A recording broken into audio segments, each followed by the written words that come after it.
полная экипировка. Швейная фабрика скоро приступает к еще одному крупному заказу. Сейчас на предприятии согласовывают образцы спецформы, которую начнут отшивать после доработки деталей договора с Минобороны России. Презентацию мы им направили еще месяц назад. Именно мы направили по этой тактике. Так. Они откликнулись, Так. представители направили. Мы образцы, наши модели Так. передали, им это все понравилось. Сейчас идет, я еще одну модель сделал, но она с кевларом. Кевлар — это такой материал, который защищает от мин. А, это были такие турецкие делали, да?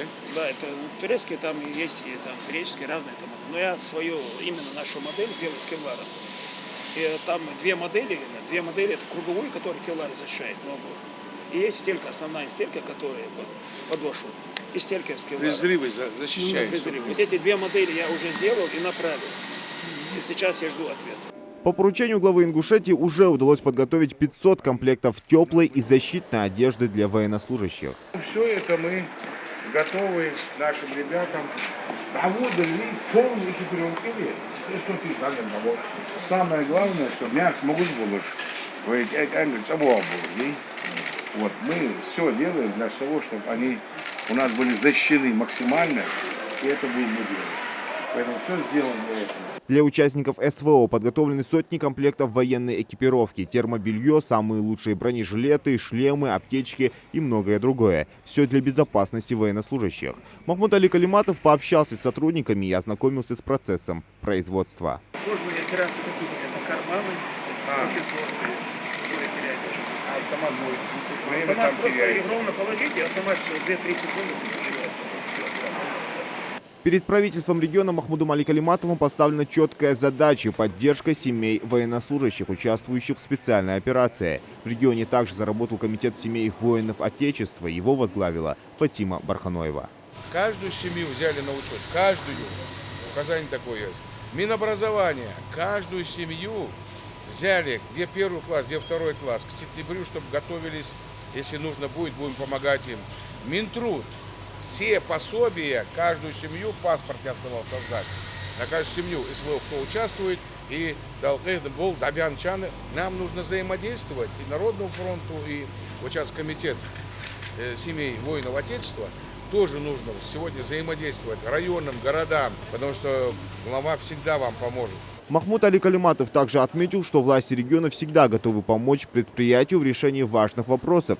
Производство имеет для субъекта стратегическую важность, поэтому и были реанимированы по поручению главы Ингушетии. Благодаря этому удалось создать сотни новых рабочих мест. Фабрике все еще нужны дополнительные рабочие руки. Элементарно на этой швейной фабрике уже создано 750-800 рабочих мест. Это которые оборудование стоит. Реально фабрика рассчитана на 2000 рабочих. Колледжи республики должны готовить специалистов, которые востребованы в регионе, отметил глава Ингушетии. Только так получится закрыть вопрос дефицита кадров. Я считаю, мы должны готовить и наши колледжи специалистов, взаимодействие с производством, конкретно, может быть, договора, контракты, соглашения, чтобы они готовили прям под наше производство.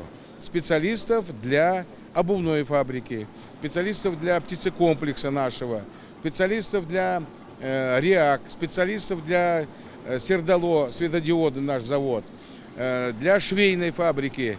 Потому что у нас, я говорил уже, то 16 было, то 20, теперь 26 колледжей. Где эти специалисты? Вся эта ситуация, она идет, чтобы доработать, развить наше производство, чтобы у нас промышленность была. Сейчас новый завод, вот Реал запускаем. У нас предприятия, которые они стояли, они начали работать и будут. У нас сад, вот если брать сад Гигант, потом АПК Сунжа, а потом Малгобеке у нас черешневый сад. Очень большой объем будет. У них сейчас вот как раз полный объем будет урожая. Поэтому, в принципе, работа у нас есть. Молодежи надо осмысленно подходить к тому, что все-таки они должны находить свое место.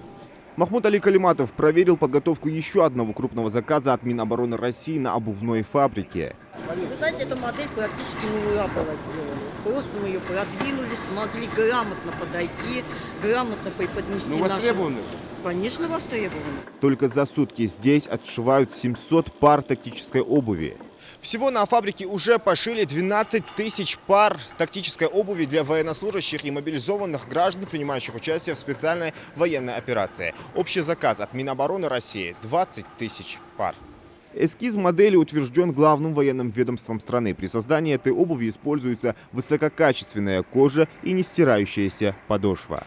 Этот заказ, который мы взяли на Миноборону, вот эти тактические ботинки. Посмотрите, вот здесь используются 3 вида материала. Это, значит, у нас нубук, это у нас кожа натуральная, тоже производитель российских фабрик. Это у нас экшн-кожа, водонепроницаемая кожа. То есть смешанная резина с кожей, выливаются листы на заводах, и получается такой материал, который практически не промокает. Эти подошвы мы приобретаем в Ростове. Все, что здесь вы видите, это все мы покупаем в России.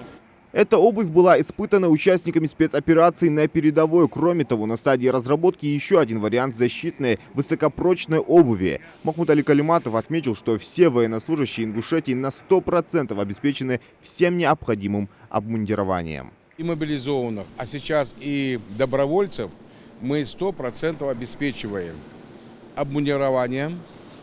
Я имею в виду и бронежилеты, и каски. Полностью обуваем, одеваем, и еще мы выделяем им по 100 тысяч рублей. Каждому. Ингушетия с начала СВО отправила беженцам, а также военнослужащим несколько сотен тонн гуманитарной помощи. Эта практика будет продолжена, отметил Махмуд Али Калиматов.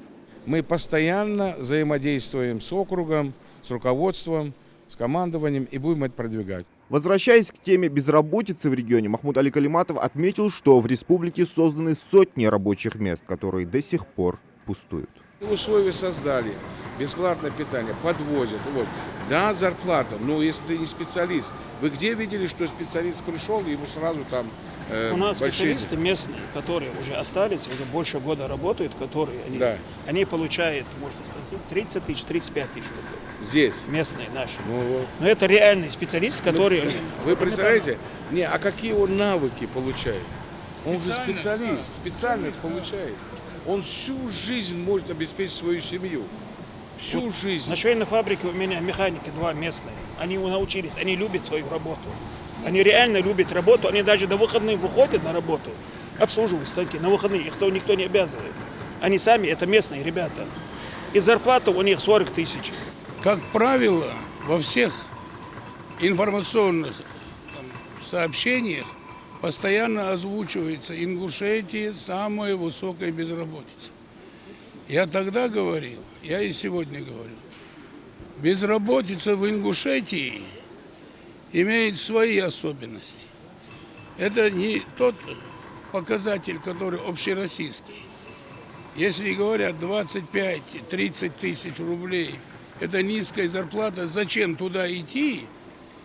Если я туда пойду, я многими встречаюсь, говорю: почему не работаешь? Если я пойду на работу, мне пособие не будут платить.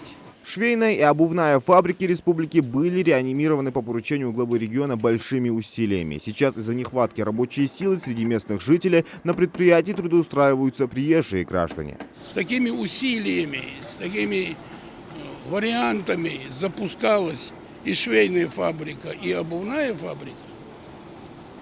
Явно были попытки определенных лиц обанкротить, обесценить даже установленное оборудование, установленное, закупленное дорогостоящее оборудование разрушалось, разбивались умышленно для того, чтобы снизить ее общую оценочную стоимость и превратить и эту фабрику швейную, и эту обувную фабрику в рынки, выкупить за бесценок, раздать нашим торгующему люду и сидеть спокойно. Эти попытки были, и в этом участвовали не просто со стороны люди, в этом участвовали определенный круг чиновников, которые уже планировали, как это все будет происходить. Сейчас, слава богу, запущено производство и там, и здесь. Но опять же, люди наши не идут. Это что? Из Узбекистана. Вот работники, большинство работающих здесь на обувной фабрике из Узбекистана, из Армении. Вот там, наверное, безработица. Раз они оттуда за 3-9 земель приехали, здесь работают. А здесь нету безработицы. Для рабочих созданы все необходимые условия, в том числе и предусмотрели бесплатные обеды.